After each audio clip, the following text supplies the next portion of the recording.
Ingatlah, siapa yang hutang orang tak bayar, niat tak nak bayar atau memang sengaja tak bayar, sama macam mencuri makan harta orang cara batil.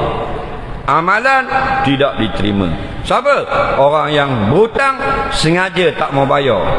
Nampak? Nabi kata dia ni laki Allah yaumul qiyamah syariqah. Dia bertemu dengan Allah hari kiamat sebagai seorang pencuri. Orang yang berhutang tak bayar duit orang. Ramai tak? Ramai. Tapi sembang jangan, kalau bab sembang nak pukul 8 malam, pukul 8, pukul 4 pagi tu post dah hadis dalam WhatsApp. Hutang orang tak bayar. Status dalam Facebook jangan.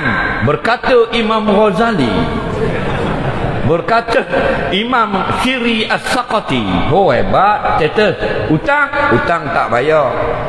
Nampak? Dia adalah pencuri di sisi Allah.